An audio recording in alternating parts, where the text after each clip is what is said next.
kwa siku hizi zote tutakazokuwa kwenye hii semina linaitwa imani katika matumizi ya Roho Mtakatifu. Somo letu linaitwa imani katika matumizi ya Roho Mtakatifu. Somo hili ni la kiualimu zaidi, kwa tutakuwa tuna mafundisho zaidi kuliko mahubiri. Kwa nitaomba uwe na utulivu wa kutosha katika kusikiliza. Somo linaitwa imani katika matumizi ya Roho Mtakatifu. Amen. Na mafundisho ya somo hili Mungu atatupa sana kutoka kwenye kile kitabu cha Waebrania sura ile ya 11. Tutapitia mistari kadhaa pale kwenye mafundisho yetu ya siku ya leo katika hili somo linaloitwa imani katika matumizi ya Roho Mtakatifu. Tuombe. Mungu uliye hai, katika jina la Yesu, tazama Bwana, ni wakati mwingine tena watoto wako tunasogea kuanza kujifunza semina hii ya neno la Mungu katika hili somo lilotupa linaloitwa imani katika matumizi ya Roho Mtakatifu. Tunaamini Bwana ni neema yako ndiyo ambayo imetukusanya hapa katika sifa na utukufu wa jina la Yesu. Tunaomba Roho Mtakatifu ushushe uwepo wako ili Bwana kila mtoto wako aliyoko hapa Bwana na yule anayetusikia akapate kuelewa sawa sawa na mapenzi yako. Katika jina la Yesu Kristo na kanisa lote tuseme amen. Amen. Somo letu linaitwa imani katika matumizi ya Roho Mtakatifu, na malengo ya somo hili ni kutupa maarifa ya kutusaidia kukuza imani zetu. Amen. Katika kumtumia Roho Mtakatifu ndani ya maisha yetu ya kila siku. Malengo ya hili somo ni kutupa maarifa ya kutusaidia kukuza imani zetu katika kumtumia Roho Mtakatifu ndani ya maisha yetu ya kila siku. Hii ni kwa sababu Wakristo wengi tunaishi pasipo kumtumia Roho Mtakatifu.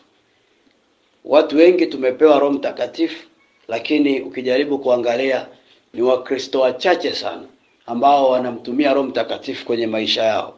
Na ndio maana Mungu ametupa hili somo ili likatusaidie kuweza kupewa maarifa kama Mkristo, ukaweze kujua ni kwa namna gani utaweza kuishi kwa kumtumia Roho Mtakatifu katika maisha yako ya kila siku. Amen, watu wa Mungu. Amen. Basi tuanze kwa kuangalia maana ya imani, maana ya neno imani.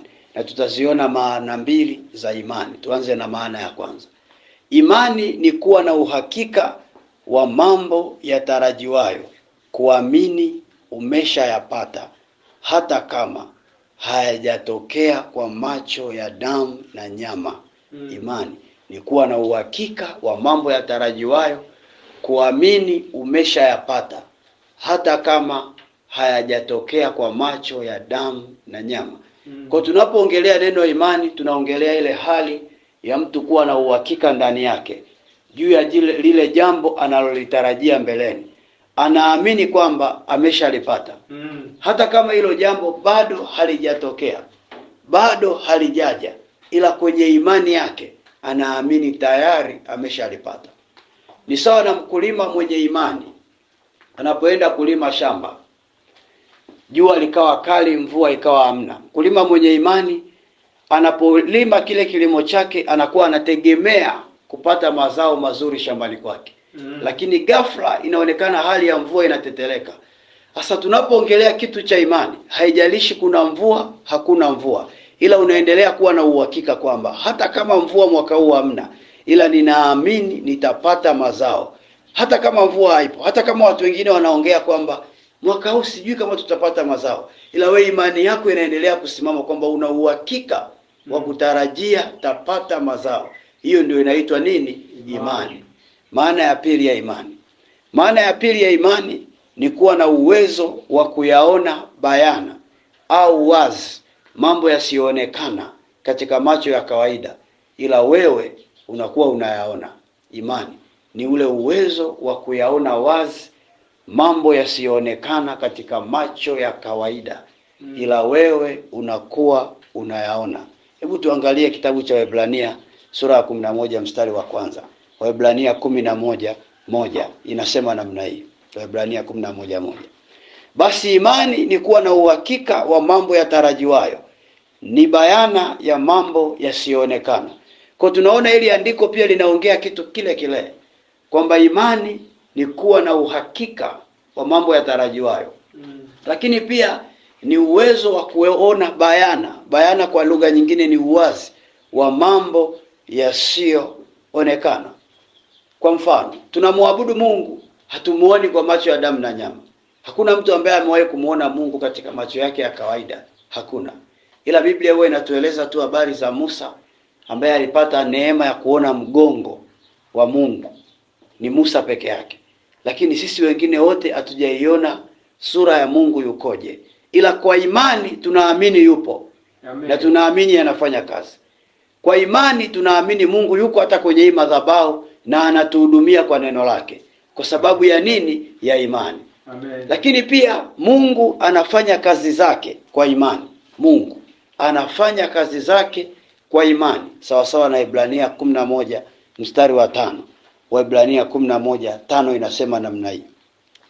Kwa imani Henoko alihamishwa asije akaona mauti, wala hakuonekana kwa sababu Mungu alimhamisha, maana kabla ya kuhamishwa alikuwa ameshuhudiwa kwamba amempendeza Mungu.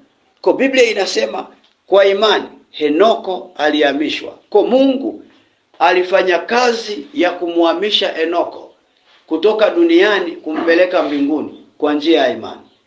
Tunaelewa kwamba wako watu kwenye Biblia ambao wao hawakuonja mauti, ila walichukuliwa na Mungu moja kwa moja wakaondolewa tu, ikiwemo na Henoko.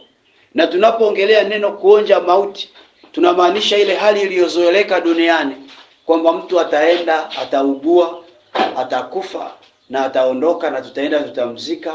Watasoma ile inaitwaga salamu za usia, salamu za marehemu, je aliacha watoto 5, je aliacha nini. Kama ana mali nyingi, mkae vikao vya familia, mgawane mali, wakugombania wagombanie, na mambo kama hayo tumeyazoea. Ila kwa upande wa Henoko haikuwa namna hiyo. Ilitokea ghafla tu, watu amekaa, Biblia haijaeleza ni katika mazingira gani, lakini tunaambiwa kwamba alinyakuliwa na Mungu moja kwa moja, akambeba. Kama sisi tulivyokaa hapa, tushangae ghafla wewe hapo umeondoka tu, utuachie tu hizo nguo. Sijui tutawajibu nini watu wa nyumbani kwako.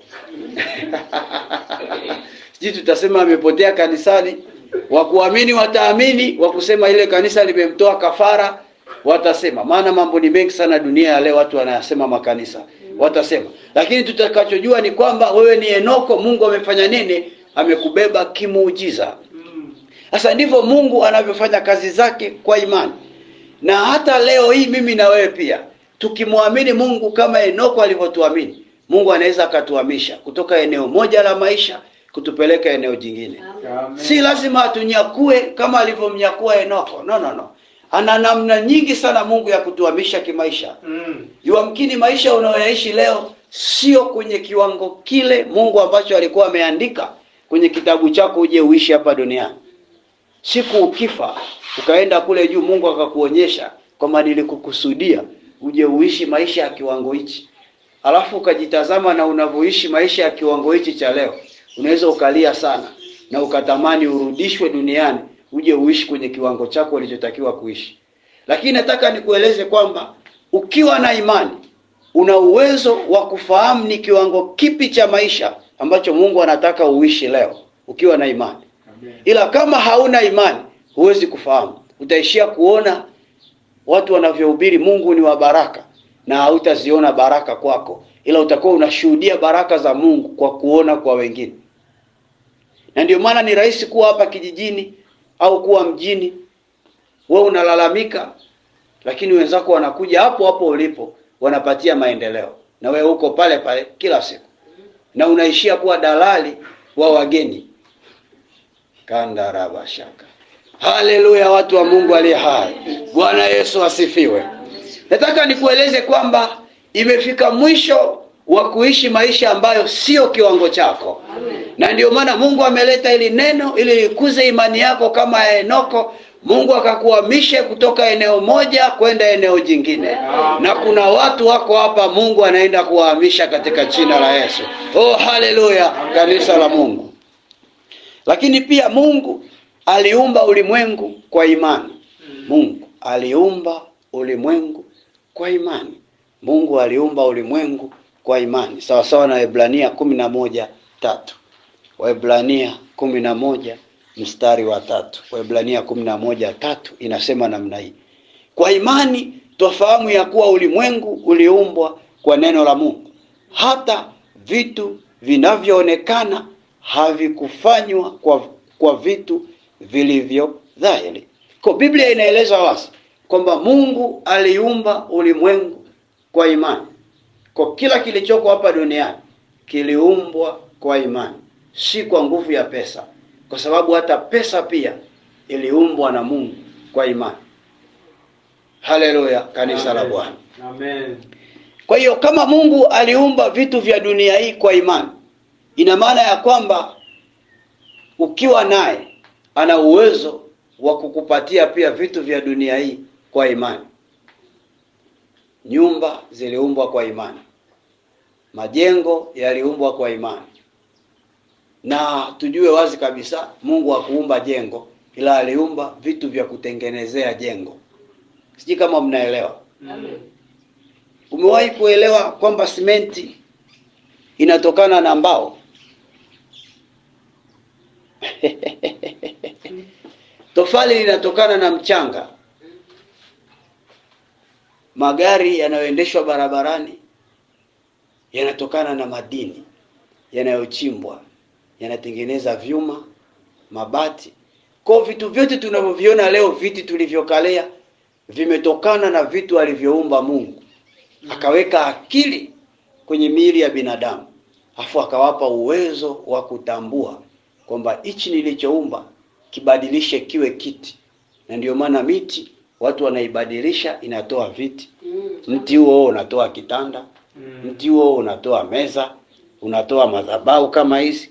Na hata ukisoma kwenye Biblia Musa anaambiwa tengeneza madhabahu ya mti, sio ya chuma. Kwa hiyo kila unachokiona hapa duniani, hadi nguo tulizovaa, zinatokana na vitu vingine vilivyoumbwa. Zao la pamba ile ambalo Mungu akawapa watu akili, chukua hiyo pamba, tengeneza iwe nguo, binadamu asikae uchi mara baada ya kutenda dhambi. Haleluya, kanisa la Bwana. Amen. Wapi ambako tunaelekea? Tunaelekea huku kwamba kama Mungu aliumba vitu vya dunia na vinatumika kutengenezea vitu mbalimbali kwa imani, ina maana hata mimi na wewe tukiwa na imani tuna uwezo wa kupata kila kitu kilichoko hapa duniani kilichotengenezwa na Mungu. Amen. Kitu cha kushangaza, kwa nini hauna? Kwa nini hauna? Je, vitu vyote ulivyo navyo ndio unavyotaka? Vitu vyote ulivyo navyo ndio unavyomuombaga Mungu akupe? Iwe ni vya kiroho, iwe ni vya kimwili. Wengi vitu tulivyo navyo sivyo tunavyotaka. Yako mapenzi ya Mungu na yako mapenzi ya mwanadamu. Ukitaka kitu ambacho kiko nje na mapenzi ya Mungu, huwezi kupata. Lakini ukitaka kitu kilichoko ndani ya mapenzi ya Mungu, lazima utapata. Sasa je, vyote unavyotaka na ambavyo hauna ni kweli havipo kwenye mapenzi ya Mungu ndio maana hauna? Sio kweli. Ukweli ni kwamba kuna baadhi ya unavyotaka viko kwenye mapenzi ya Mungu, ila hauna ni kwa sababu ndani yako hauna imani ya kuvipata hivyo vitu. Ngoja nikupe mfano mmoja. Kulikuwa kuna mtu mmoja ambaye alikuwa anapenda kwenda kanisani kwao kuomba ushauri kwa mchungaji wake. Na huyo jamaa alikuwa na malengo ya kumiliki shamba kubwa la eka 2, ambao anategemea aweke mifugo ya ng'ombe, afuge ng'ombe wa maziwa, lakini pia atenge na eka 1 aoteshe mazao kwa ajili ya kulisha mifugo yake kwa kilimo cha umwagiliaji kipindi ambacho kuna ukame. Akaenda kwa yule mchungaji wake akamueleza kwamba bwana, mimi nina maono ya kumiliki shamba eka 2. Yule mchungaji akamwambia njoo tuombe. Wakaomba. Yule mtu akaondoka nyumbani kwake. Mchungaji yule Mungu akawa amemwambia usiku kwamba mtafute yule jamaa tena. Mwambie apande mbegu. Anataka shamba la eka 2, apande mbegu ya 200,000. Kila laki itasimama kwa niaba ya eka 1. Akamuita yule jamaa. Akamwambia Mungu ameniambia usiku upande mbegu. Lakini usilete hapa kanisani, wewe mwenyewe utaangalia wapi ambako utaguswa kupanda hiyo mbegu. Si unataka eka 2? Ndio. Panda kila sehemu moja laki. Yule jamaa akaondoka akaenda kuwaambia watu. mchungaji ameniambia nipeleke, amemwambia nipande mbegu nipeleke 200,000 kanisani. Watu wakasema tapeli mkubwa huyo. Tapeli mkubwa. Anataka kukuibia hela. Anataka kukuibia hela, usipeleke. Yule jamaa alipoona hivyo akapotea, hakuonekana tena kanisani. Rafiki yake mmoja akamshauri, "Twende kwa mtaalamu wangu." Akampeleka kwa mganga.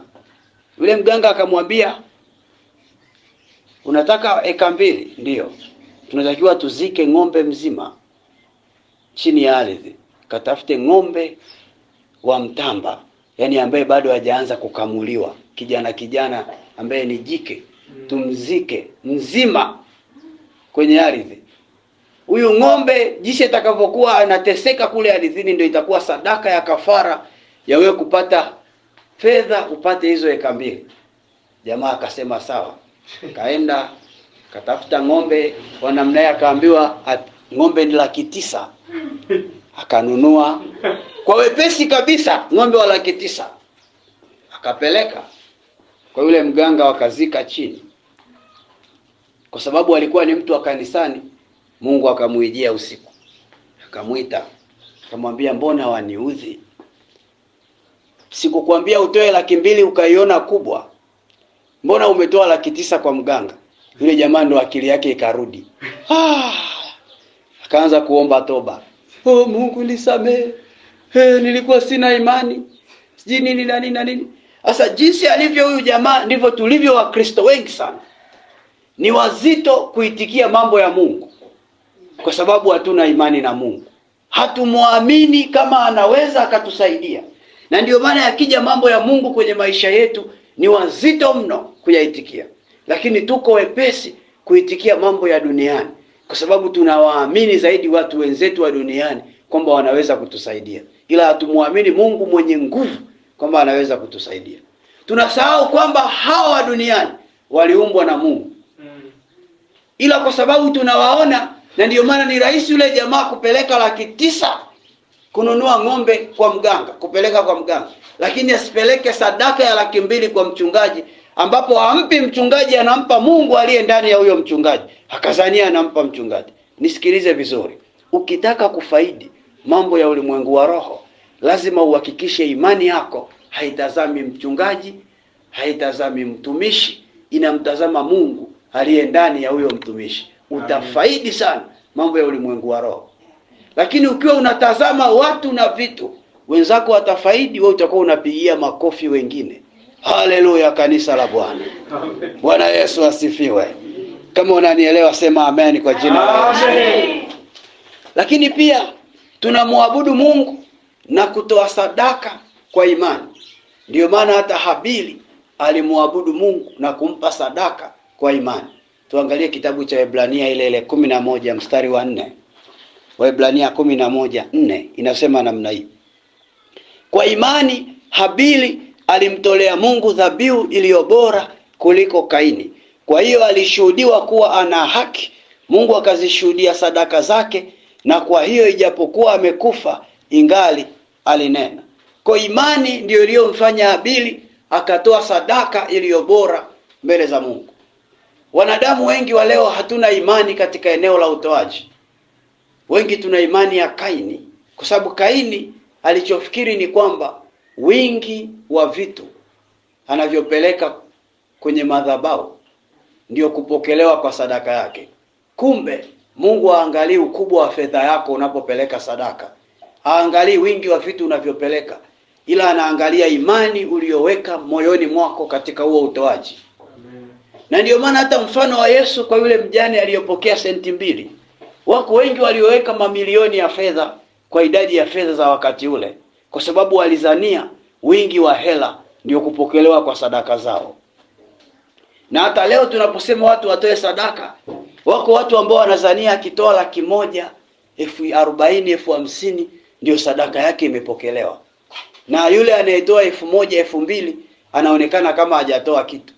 Na hata watumishi wengi wa leo kwenye makanisa wanawathamini zaidi wale wanaotoa hela nyingi kuliko wale wanaotoa kidogo, kwa sababu wanawaona ndio wenye maana. Nisikilize vizuri. Ukubwa wa sadaka sio ukubwa wa fedha. Ukubwa wa sadaka sio ukubwa wa vitu. Unaweza ukatoa gunia 100 lakini akawa ni takataka na uchafu mbele za Mungu. Na kuna mtu akatoa sado moja au akatoa jagi moja la marage likawa lina faida kubwa sana mbele za Mungu. Kwa nini? Kwa sababu huyu aliyetoa gunia 100 ametoa mabaki, maana anamiliki eka nyingi. Huyu aliyotoa kikombe kimoja cha marage anamiliki hatua 5 za shamba. Kwa kikombe kimoja kwake ndio sehemu kubwa alionao. Na ndio maana usiogope kutoa sadaka kwa sababu ya udogo wa unachokiona kwewe ni kidogo kwako. Ni kidogo kwenye macho yako, lakini kwa Mungu ni kikubwa. Amen. Hata Habili angeweza kuogopa kutoa sadaka yake. Angeweza kusema no, Roho Mtakatifu unanisukuma kupeleka madhabahuni, sipeleki maana ni kidogo. Ila hakuona hivyo, aliona kiroho. Akaweka imani kwamba hichi nachopeleka ndio nilichonacho na Mungu wangu atapokea. Na Mungu alipokea akabariki. Mtu wa Mungu ulioko hapa, usiache kutoa zaka ukizania kwamba mapato yako ni madogo mpaka yaongezeke ndio utoe. No. Hakikisha kila Jumapili una zaka yako kwa Bwana. Kwa nini? Kwa sababu kile ulichonacho si kidogo, ni kidogo kwa wanadamu, ila kwa Mungu ni kikubwa. Haleluya kanisa la Bwana. Bwana Yesu asifiwe watu wa Mungu. Haleluya watu wa Mungu aliye hai. Lakini pia tunampendeza Mungu kwa imani. Tunampendeza Mungu kwa imani. Sawa sawa na Waebrania 11:6. Waebrania 11:6. Tunampendeza Mungu kwa imani. Inasema namna hiyo Waebrania 11:6. Lakini pasipo imani haiwezekani kumpendeza. Kwa maana mtu amwendeaye Mungu lazima aamini kwamba yeye yuko na kwamba huwapa thawabu wale wamtafutao. Hapa duniani tumewekwa kwa ajili ya kitu kimoja tu. Tuishi kwa kumpendeza Mungu na si wanadamu. Amen. Hata kama ukiolewa, hauishi kwa ajili ya kumpendeza mume wako, bila unaishi kwa ajili ya kumpendeza Mungu. Na ndio maana mume wako akikwambia kitu kama kinakukosanisha na Mungu wako, hautakiwi kukifanya. Nasema hivi, mume wako akikwambia kitu kama kinakukosanisha na Mungu wako, hautakiwi kukifanya. Unapofanya kitu kwa kumsikiliza mume wako au mke wako kinachokukosanisha na Mungu wako, ina maana wewe unamuabudu mume wako au unamuabudu mke wako. Kuna baadhi ya watu wanaweza wakasema, huyu jamaa anataka kuvunja ndoa Rahe. No, tunaongea ukweli wa neno. Kwa sababu Mungu ni mkubwa kuliko mume wako. Mungu ni mkubwa kuliko mke wako. Huo ni ukweli ulio mchungu. Amen. Hata kama ni mambo ya kimila, inapokuja swala la dhambi hatuangalii sura ya mtu. Tunachoangalia ni Mungu amekataa, ni amekataa. Ninakupenda kweli, nimeolewa na wewe, lakini hichi unachosema kinanikosanisha na Mungu wangu, sitofanya. Ni vile tu Roho Mtakatifu akupe hekima ya kukataa, ili sije kukataa kwako ukatolewa nundu usoni. Bwana Yesu asifiwe watu wa Mungu aliye hai. Kwa nini? Kwa sababu Biblia inatuambia wazi kabisa kwamba pasipo imani hatuwezi kumpendeza Mungu. Kwa lazima uwe na imani ya kutosha ndani ya moyo wako ili uweze kumpendeza Mungu. Ngoja tuangalie kitu kingine. Wakristo wote duniani Mungu ametuwekea tuishi kwa imani. Wakristo wote duniani tunaishi kwa imani na si kusita. Na ndio maana Waebrania 10:38-39 inasema namna hii. Waebrania 10:38-39. Waebrania 10:38-39 inasema namna hii. Lakini mwenye haki wangu ataishi kwa imani, naye akisita, roho yangu haina furaha naye. Lakini sisi hatumo miongoni mwao wasitao na kupotea, bali tumo miongoni mwao hao walio na imani ya kutuokoa roho zetu. Biblia inaongea wazi kabisa kwamba mwenye haki wangu ataishi kwa imani. Kwa kama unajijua wewe unamwabudu Mungu, ina maana wewe ni mwenye haki mbele za Mungu. Mwenye haki ni Mkristo yoyote yule ambaye ameupokea wokovu. Huyo ni mwenye haki mbele za Mungu. Sasa Biblia inasema hivi, mwenye haki wangu ataishi kwa imani. Kwa hiyo Biblia haijasema mwenye haki wangu ataishi kwa fedha. No. Hatuishi kwa fedha. Maana watu wengi huwa tunazania kwamba kuishi kwetu ni fedha. Na ndio maana mtu akiwa ana hela mfukoni anakuwa na amani moyoni. Kwa sababu ana hela. Na zikiisha mfukoni, zikiisha na kule alikoficha, kichwa hakitulii. Kanisani haji. Kwenye maombi haji, anasema nendaje kwenye maombi saa 10. Muda wa kutafuta hela huu. Wacha waende wenye akiba za kutosha benki. Wao mazao yao umeona shambani alivyonona. Mimi niende shamba langu limekauka hivi. Anataka paka mazao yawe mengi. Kwenye account hela iwepo. Huyo ndo utamuona kanisani. Hata atakuja ataiba, aiwe shangwe. Ataruka hadi agonge kichwa kwenye paa la kanisa. Kwa sababu hela zipo. Zikiisha anapauka, hapaki mafuta. Anajiongelea njiani, hapo hela zimeisha. Ina maana huyo mtu anaishi kwa fedha na sio kwa imani. Imani inaleta amani moyoni. Imani inaleta amani moyoni. Haijalishi nina hela, sina hela, takuwa na amani moyoni kwa sababu Mungu wangu yupo. Amen. Haijalishi ninaumwa, siumwi. Kama nina imani, takuwa na amani moyoni kwa sababu Mungu wangu yupo atakayenipa uzima. Imani inaondoa hali ya wasiwasi juu ya watu wengine waliokuzunguka.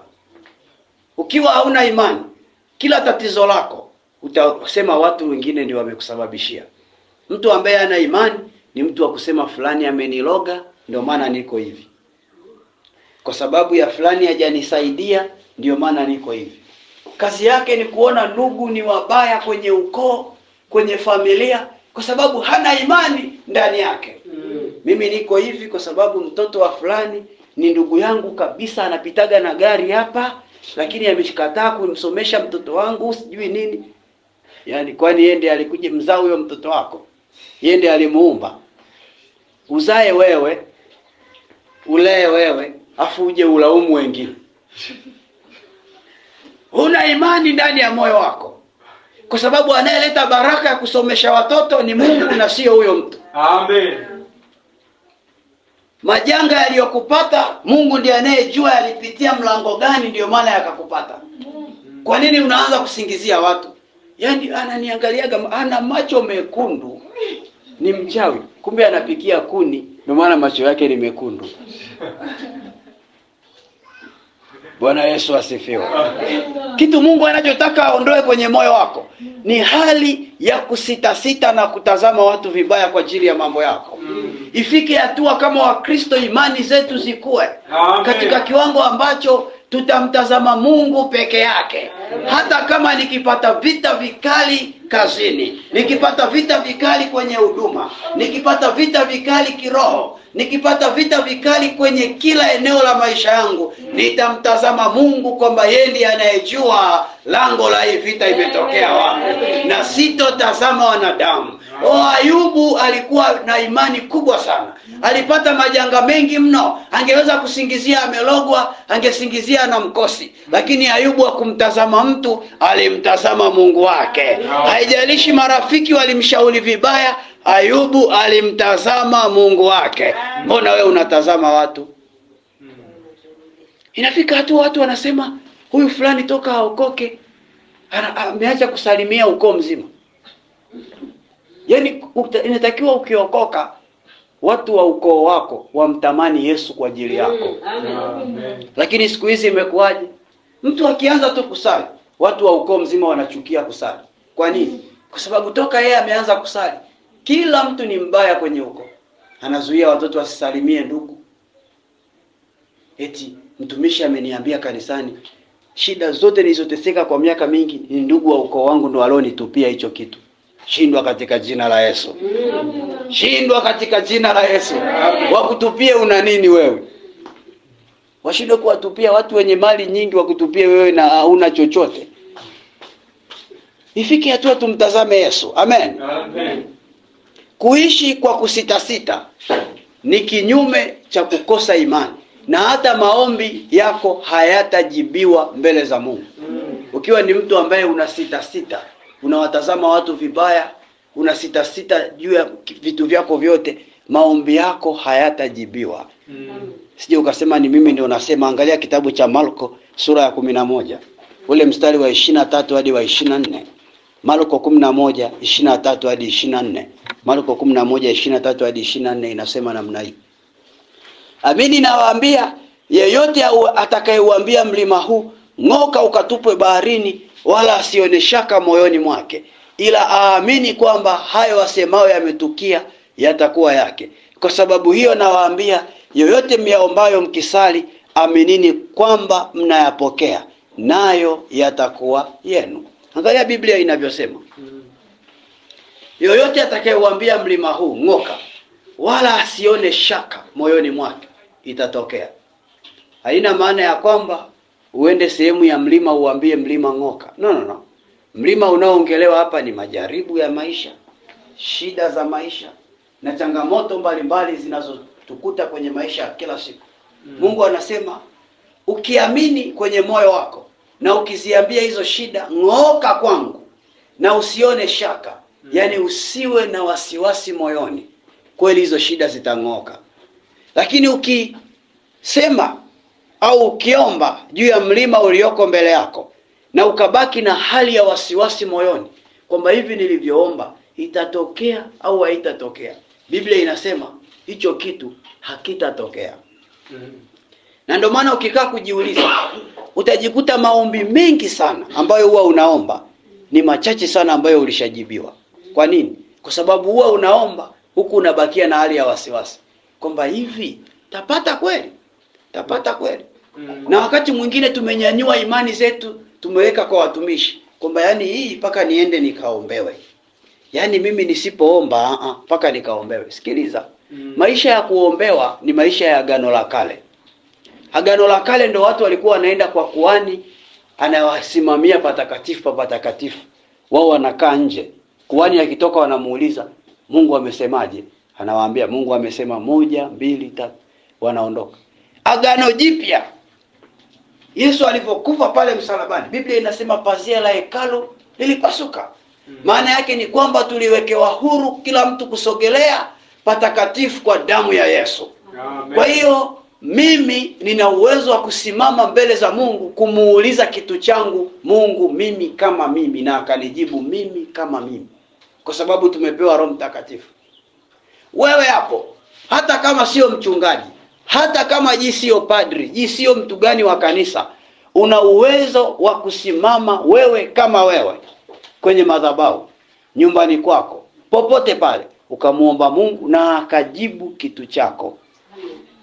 Lakini shida ni imani zetu ndogo. Na ndio maana tunahangaika. Ukisikia kuna mkutano pale, tunakimbilia kwenda. Je, amekuja mtumishi mpya ama kanisa hili unahamia kanisa jingine? Unakuta mtu ndani ya miaka 2 ameshahama makanisa kama 5. Leo kanisa hili, kesho kanisa hili, kesho kanisa hili. Kwa nini anahama? Si kwamba anatafuta uwepo wa Mungu. Ana matatizo yake, anatafutaga kanisa ambalo akisali yatajibiwa. Nisikilize, kuhama kanisa sio kujibiwa kwa maombi yako hata siku moja. Na wala mtumishi sio chanzo cha wewe kujibiwa matatizo yako. Chanzo cha kwanza cha wewe kuona majibu yako ni wewe mwenyewe. Amen. Usianze kusingizia makanisa kwamba yule mtumishi haombagi vizuri. Yaani haombi kwa nguvu kabisa. Yaani yule baba anaomba pole pole. Lile kanisa la pale yule baba anaomba kwa nguvu. Yaani yule baba lazima tutaona majibu yule. Imani yako ndogo. Yaani mtumishi wa pale akikuombea anakurushia tu mate. Anaomba hadi anarusha mate. Hamna unachopata. Unaondoka tu umejaa mate, unajifutafuta unaondoka. Lakini baba wa pale anaomba, ananena kwa lugha yule baba. Anaonena kwa lugha. Unasikia kabisa kama moto umeshuka kwenye mwili wako. Shuu. Kwa jinsi nilivyojisikia leo, maombi yatajibiwa. Yaani wewe ni mchawi uliookoka na umeficha uchawi kanisani. Nisikilize vizuri. Chanzo cha kwanza cha kujibiwa, nasema tena, maombi ni wewe. Ndio maana Yesu aliwaambia kwenye Marko 11 hii niliwasomea. Yoyote myaombayo aminini mnayapokea. Yesu hakusema yoyote mnayoenda kuombewa, aminini mtajibiwa. No. Hakusema hivyo. Alisema myaombayo. Kwa lugha nyepesi ni kwamba hicho ni kiambishi cha nafsi, cha umoja, sio cha wingi. Kwamba niombayo mimi binafsi tajibu. Sio nikiombewa mimi nitajibiwa. Kwa cha muhimu niweke nini? Imani. Basi imeisha. Najibiwa maombi yako. Kwa ukitaka maombi yote ulio nayo ujibiwe, weka imani. Na ndio maana hata ahadi za Mungu kwenye maisha yetu alizoahidi kwenye neno lake zinatimia kwetu kutokana pia tunavyomwamini. Usipomwamini Mungu, ahadi za Mungu hazitotimia kwako. Zitaishia kuwa ahadi tu, zitapita. Ngoja nikuonyeshe kuhusu Ibrahimu kwenye kitabu cha Waebrania 11:8 hadi 11. Waebrania 11:8 hadi 11. Waebrania 11:8 hadi 11 inasema namna hii. Kwa imani Ibrahimu alipoitwa aliitika, atoke aende mahali pale atakapopata kuwa urithi, akatoka asijue aendako. Kwa imani alikaa ugenini katika ile nchi ya ahadi, kama katika nchi isiyo yake, akikaa katika hema pamoja na Isaka na Yakobo, warithi pamoja naye wa ahadi ile ile. Maana alikuwa akiutazamia mji wenye msingi ambao wenye kuubuni na kuujenga ni Mungu. Kwa imani hata Sara mwenyewe alipokea uwezo wa kuwa na mimba alipokuwa amepita wakati wake, kwa kuwa alimhesabu yeye aliyeahidi kuwa ni mwaminifu. Sikiliza vizuri mtu wa Mungu. Tunaelezwa hapa habari ya familia ya Ibrahimu, kwamba Mungu alimwambia, ondoka nchi unayoishi, nenda nchi ya mbali ambao hata haifahamu. Na Mungu akamwambia Ibrahimu, ukienda huko nitakutajirisha. Biblia inasema Ibrahimu aliamini ile ahadi ya Mungu. Akaondoka hapo alipokuwa anakaa, akaenda kwenye hiyo nchi, yeye na familia yake. Lakini pia Mungu akamsemesha Ibrahimu kitu kingine cha kiahadi. Akamwambia, mke wako Sara atapata mtoto. Hichi ni kisa ambacho kimehubiriwa na watumishi wengi sana, na si kigeni kwenye masikio yako. Ila anachotaka usikie ni kwamba paka Sara alipokea mtoto na Ibrahimu, Biblia inasema waliamini ile ahadi ya Mungu. Ina maana wasingeamini, wasingepokea mtoto. Kwa hiyo leo hii tunasikia habari za Ibrahimu na anahubiriwa kama baba wa imani, ni kwa sababu aliamini. Ila asingeamini, asingepokea kile alichopewa. Hakupewa tu kuwa baba wa imani kwa sababu Mungu alimchagua. No. Alihitaji na yeye alipe gharama ya kuamini. Hakupewa tu yule mtoto katika uzee. No. Ni kwa sababu alilipa gharama ya kuamini. Kwa kuna mambo mengi sana ambayo yamkini Mungu aliahidi kukupatia, hujapokea kwa sababu ukulipa gharama ya kuamini. Sijui ni mangapi, ila Mungu ndiye anayejua. Ibrahimu alilipa gharama. Hakuangalia umri wa mke wangu umeenda. Maana wa biolojia wanasema mwanamke kupata mimba mwisho miaka 45 hadi 50. Mwisho. Lakini Sara miaka zaidi ya 100 akapata mimba. Kwa hiyo kuangalia kwamba ilishafikisha miaka 90. Sayansi inasema haiwezekani. Madaktari wanasema haiwezekani. Sara kuangalia namna hiyo, ila aliamini kwamba yuko Mungu ambaye ana nguvu kuliko sayansi. Ameshaniahidi atanipa. Ibrahimu hakuangalia kwamba umri wangu umeenda, mimi ni mzee, sitaweza kutungisha mimba, ila aliamini yuko Mungu ambaye yeye amesema na uzee huu ataniwezesha. Amen. Kwa ndivyo na wewe pia unavyotakiwa kuweka imani ya kuamini ahadi za Mungu kwenye maisha yako. Na moja ya ahadi ambazo Mungu ameahidi kukupa ni kukumiminia utukufu mwingi kwenye maisha yako. Sawa na kitabu cha Hagai ile sura ya 2, ule mstari wa 9. Biblia inasema utukufu wa mwisho wa nyumba hii utakuwa mkuu kuliko wa kwanza. Amen. Na anasema fedha na dhahabu ni mali yangu. Sikiliza vizuri. Biblia inapoongelea kwa habari ya utukufu kuwa mkuu, ina maana ya kwamba mwanzoni utakuwa na utukufu, lakini utakapoingia kwenye wokovu unatakiwa uongezeke utukufu. Na ndio maana jiulize maisha yako yalivyo kabla haujawa kwa Yesu na baada ya kuwa kwa Yesu ikoje? Yako vile vile au yameharibika zaidi? Yanatakiwa yaongezeke zaidi ya hapo ulipo. Amen. Si kwamba hautapata magumu, Watashindana na sisi lakini hawatashinda. Amen. Vita havitakuzuia wewe kuongezeka. Utaongezeka kimaombi, utaongezeka kiroho, utaongezeka pia katika mali na mambo mbalimbali unayomiliki. Yataongezeka. Watarusha uchawi lakini hautafanikiwa kukupata. Kwa sababu Mungu anakuongeza kiwango hadi kiwango. Amen. Si kwamba watu wote walikuwa wanamtazama Ibrahim vizuri. No. Wako waliokuwa wanamtazama vibaya. Lakini jicho lao mbaya halikufanikiwa kumzuia Mungu wake kumfanikisha. Maana Ibrahimu imani yake iliamini Mungu wa ahadi ameahidi atanipa. Kwa kile Mungu alichokuahidi lazima atakupa. Ni swala la muda tu. Hata kama sasa bado haujakiona. Endelea kuamini kwamba yeye aliyeniahidi ni mwaminifu, kwa wakati wake atanipatia. Haleluya, kanisa la Mungu. Bwana Yesu asifiwe, watu wa Mungu aliye hai. Roho Mtakatifu ni ahadi tuliyoahidiwa kupewa na Mungu. Roho Mtakatifu ni ahadi tuliyoahidiwa kupewa na Mungu. Angalia kitabu cha Matendo ya Mitume sura ya kwanza ule mstari wa 4 hadi wa 8. Matendo ya Mitume sura ya kwanza mstari wa 4 hadi wa 8. Kumbuka hii ni siku ya kwanza ya semina. Tunaweka utangulizi, bado tunaendelea kuweka msingi wa somo ili kuanzia kesho na kuendelea tuingie ndani zaidi. Matendo ya Mitume 1:4 hadi 8 inasema namna hii. Hata alipokuwa amekutana nao, aliwaagiza wasitoke Yerusalemu, bali waingoje ahadi ya Baba, ambayo mlisikia habari zake kwangu, ya kwamba Yohana alibatiza kwa maji, bali ninyi mtabatizwa katika Roho Mtakatifu baada ya siku hizi chache.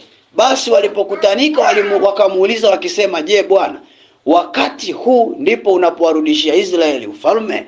Akawaambia, si kazi yenu kujua nyakati wala majira Baba aliyoweka katika mamlaka yake mwenyewe. Roho lakini mtapokea nguvu akiisha kuajilia juu yenu Roho Mtakatifu, nanyi mtakuwa mashahidi wangu katika Yerusalemu na katika Uyahudi wote na Samaria hata mwisho wa nchi. Haleluya, kanisa la Bwana. Amen. Nisikilize vizuri. Mungu aliwaahidi mitume wake, Yesu aliwaahidi mitume wake kwamba atawapatia Roho Mtakatifu, na akawaambia wasitoke nje ya Yerusalemu mpaka pale watakapompokea Roho Mtakatifu. Kwa mitume wakaendelea kukaa pale Yerusalemu. Baadhi ya wataalamu wa teolojia wanasema walikaa siku 50 wakimsubiri Roho Mtakatifu. Nisikilize vizuri. Hawakuwa wanajua Roho Mtakatifu atakuja kwa kupitia mlango gani, ila waliamini kwamba tumeambiwa tusitoke nje, tukae ndani, tumsubiri Roho Mtakatifu. Biblia haijataja idadi walikuwa wangapi, lakini nikijaribu kufikiria lazima walikuwepo waliokuwa wanakata tamaa. Kwamba siku ya kwanza tumekaa, siku ya pili, siku ya tatu, siku ya 4, siku ya 5, siku ya 6. Lazima wapo ambao walianza kusema, ala, yani inaisha wiki, mbona haji? Maana hamna mahala Yesu aliwaambia kaeni msubiri siku 10, baada ya hapo atakuja. No, aliwaambia tu kaeni ndani msubiri Roho Mtakatifu. Amen. Ndio ni sasa hivi aje mtu atuambie kaeni humu ndani msubiri mvua ya hela. Tukae tu. Ndio mitume walikaa wanasubiri Roho Mtakatifu. Kitu cha thamani. Inaisha wiki ya kwanza, lazima wako walianza kusema, mama nani? Mazao yatanyauka kule shambani na sisi tumekaa hapa ndani. Watoto watakufa na njaa, hebu tuondoke. Wakamuaga Petro, kiongozi. Mtume Petro, samahani, sisi tunaenda. Tumeacha mazao kule. Petro naye akamwambia, Mungu awabariki. Nendeni. Wakaondoka. Biblia haijaandika, sije ukaanza kutafuta wapi waliwaaga, ila najaribu tu kufikiria kama mwalimu. Wakaibuka wa pili. Kaisha wiki ya 3. Wiki 3 ni sawa na siku 15. Leo siku ya 15. Mbona haji? Hapa tumepigwa hapa. Huenda tumetapeliwa. Ni nani ambaye Yesu alimsemesha? Wewe itakuwa ulisikiliza mapepo ya ukoo wenu wewe. Haikuwa sauti ya Mungu. Mungu gani anatuweka humu ndani siku zote hizi? Hii ni roho ya uoga hii. Kwa sababu Yesu ameondoka, ni roho ya uoga. Tuondoke. Lazima wengine wakaondoka. Na wale waliondoka lazima walianza kuuliza kwamba vipi huko nyewe mnaosubiri bado? Hao wajinga hao. Hawezi hata kujiongeza. Kaja wiki ya 4, siku ya 20 hiyo. Wiki ya 5, siku ya zinaongezeka tu. Wiki ya 6 zikaisha paka mwezi ukakatika, siku 30. Bado Roho Mtakatifu hajaja. Lazima wakaongezeka wengine waliokata tamaa. Lazima walikuwepo. Wakina Kora ambao walikata tamaa jangwani, wakamwambia Musa, sisi tutarudi Misri. Tulikuwa tunakula matikiti, tunakula vizuri, huku nakotupeleka siko. Walipata dauti na sauti ya Mungu katikati ya safari ya jangwani. Wakamwambia Musa, tunaondoka tunarudi. Maana hapa jangwani tunakula mana tu. Tumemisi nyama, pilau ya Misri. Wakaahirisha safari yao, wakataka kurudi Misri. Lakini wako wenye imani wakaendelea kuamini kwamba Yesu amesema si muongo, tuendelee kusubiri. Kafika siku ya 49. Yamkini ile siku ya 49 waliokata tamaa walikuwa wengi zaidi. Kwa nini nakueleza namna hiyo? Kwa sababu siku zote jaribu au ahadi ya Mungu inapofikaga mwishoni ndio huwa inakuwa ngumu zaidi. Na ndio maana ukijiona unapita kwenye vita au unapita kwenye changamoto, ukiona ghafla zinakuwa ngumu sana, mapambano yanakuwa makali sana, hii ni siri ninakupa. Jua umefikia mwishoni mwa hiyo vita. Ndio maana imekuwa kali sana. Hiyo ndio mambo ya Mungu yalivyo. Mwishoni huwa yana tabia ya kuwa mabaya zaidi ili ukate tamaa uache. Kwa hiyo yamkini wako watu waliokata tamaa ile siku ya 49 wakaondoka. Lakini wako wenye imani waliendelea kuamini kwamba Roho Mtakatifu atakuja, wakasubiri. Na ilipofika siku ya 50, Biblia inaeleza wazi kabisa Roho Mtakatifu aliwashukia mitume wote na wanafunzi wote, wakajazwa Roho na wakaanza kusema kwa lugha mpya. Wale waliokata tamaa wakaondoka, wakaanza kusema. Wale wamechanganyikiwa wameelewa kwa mvinyo, lakini wao walijazwa Roho Mtakatifu na wakaondoka wakinena kwa lugha na wakishuhudia nguvu za Mungu, na wakawa na mabadiliko kwenye maisha yao. Kwa faida moja tu, walilipa gharama ya kuisubiri ahadi ya Mungu mpaka ilipotimia kwa imani. Mungu akusaidie kuwa na roho ya uvumilivu kuanzia leo. Amen. Amen. Dunia ya leo tunaoishi sisi haina watu wavumilivu kabisa. Na ndio maana watu wanaoishi kwa kuongozwa na Roho Mtakatifu ni wachache kuliko ambao wanajiongoza wao wenyewe na akili zao na miili yao na tamaa zao. Ni wengi mno. Ila wanaoongozwa na Roho Mtakatifu ni wachache. Kwa nini? Kwa sababu watu wengi hatuna uvumilivu kwenye swala la kupokea ahadi ya Mungu na kutembea kwenye njia za Mungu. Roho Mtakatifu anahitaji watu ambao wana imani ya uvumilivu na subira. Ila dunia leo watu wengi tunataka vitu vya haraka. Dunia leo tumejaa watu ambao tunataka kwenda kwa hisia, kwa kuona. Na ndio ambao wengi walimzunguka Yesu. Na hata siku walipomfuata Yesu akawaambia, mmekuja wengi sio kwa sababu mnataka neno langu, ila kwa sababu mlikula mikate. Kwa mnazania na leo tena tabadilisha mawe, tabadilisha samaki watakuwa wengi na mikate itakuwa mingi, ndio maana mmekuja. Ndio Wakristo wengi wa leo wakisikia kuna kiwete amekuja hapa ametembea, ili kanisa litajaa, mtakosa pa kuweka watu. Wakisikia kuna kiwete ametembea humu ndani. Lakini kwa sababu wanaona hamna kiwete ambaye amewahi kutembea kutokana na hili kanisa, hamna muujiza ambao mchungaji amewahi kufanya, basi wanaona kale kajamaa ka ovyo ovyo tu. Lakini wanasahau kwamba kuna baraka nyingi sana ambazo Mungu anazimimina hapa kijijini kwa uwepo wenu waombaji wachache mlioko hapa. Amen. Ila hawaoni kwa macho ya nyama, kwa sababu vyote yanafanyika kiroho. Ndio maana nataka nikutie moyo kwamba haijalishi kila siku unaomba na hamna kiwete aliyetembea. Usije ukazania kiwete kutembea au kiziwi kusikia ndio uwepo wa Mungu upo. No. Ila uwepo wako na Mungu wako ni ulinzi tosha kwenye hili eneo. Amini. Katika jina la Yesu. Oh haleluya, watu wa Mungu ali hai. Amen. Na ndio maana kuanzia leo katika maisha yako lazima ujifunze kuishi kwa kuongozwa na Roho Mtakatifu. Na ndio maana somo letu linaitwa imani katika matumizi ya Roho Mtakatifu. Kitu kikubwa kinachowanyima watu nafasi ya kuongozwa na Roho Mtakatifu ni kukosa imani. Wengi tumesikia kuna Roho Mtakatifu, ila imani zetu hazijakubali kwamba Roho Mtakatifu anaweza kuongoza maisha yetu.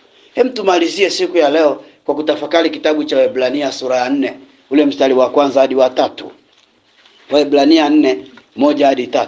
Waebrania 4:1 hadi 3 inasema namna hii: basi ikiwa ikaliko ahadi ya kuingia katika raha yake, na tuogope mmoja wenu asije akaonekana ameikosa. Maana ile ni kweli sisi nasi tumehubiriwa habari njema vile vile kama hao, lakini neno lile lililosikiwa halikuwafaa hao, kwa sababu halikuchanganyika na imani ndani yao walioisikia. Maana sisi tulioamini tunaingia katika raha ile, kama vile alivyosema, kama nalivyoapa, kwa hasira yangu hawataingia rahani mwangu. Oh, haleluya watu wa Bwana. Bwana Yesu asifiwe, kanisa la Mungu. Biblia inaongea kwamba walisikia neno lakini halikuchanganyika na imani, kwa wakakosa raha ya kuingia kwenye ile ahadi. Ndio maana anasema ikawepo tulioamini tutaingia katika raha ile kama vile alivyosema. Lakini wengine walikosa kuingia kwenye ile raha kwa sababu imani zao hazikuchanganyika na lile neno. Ndivyo ambavyo watu wengi tumesikia uwepo wa Roho Mtakatifu, ila imani zetu hazijachanganyika na lile neno la uwepo wa Roho Mtakatifu, na ndio maana hatuongozwi na Roho Mtakatifu. Jinsi tunavyoendelea kujifunza hili somo huko mbele, utaona mambo mengi sana na utagundua umepata hasara miaka mingi kwa sababu haujaongozwa na Roho Mtakatifu. Ndio maana siku ya leo tunataka kuomba mahali hapa Roho Mtakatifu aje kwenye maisha yako, ili kuanzia siku ya leo akawe dereva wa maisha yako. Sema amen. Amen. Kama uko tayari kuongozwa na Roho Mtakatifu, simama twende tuombe katika uwezo wa nguvu za Roho Mtakatifu. Amen. Kama tunaweza tukapata wimbo mmoja wa kuabudu, kisha baada ya hapo ndo tuingie kwenye maombi. Kama kuna wimbo wa Roho Mtakatifu tunaweza tukapata wimbo mmoja wa kuabudu, kisha baada ya hapo tuingie kwenye maombi. Kama kuna wimbo tungeweza kuupata ili tuingie kwenye maombi. Yanawezekana palipo Roho, yanawezekana palipo Roho,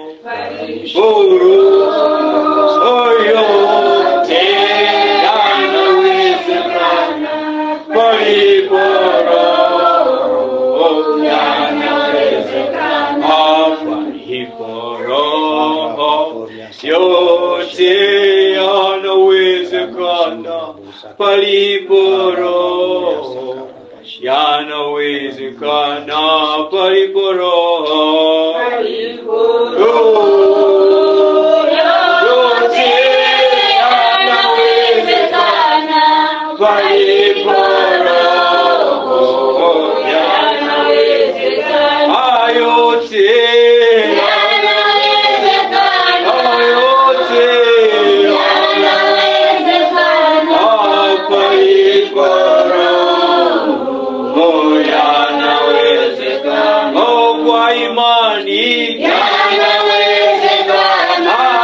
yote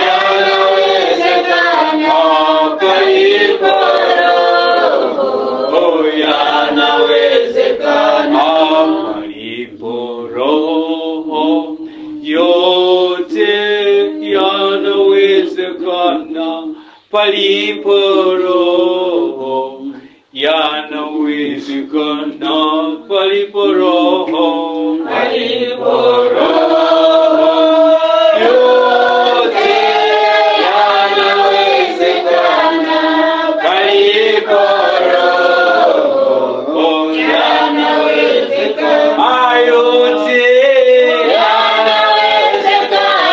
yote palipo Roho, yanawezekana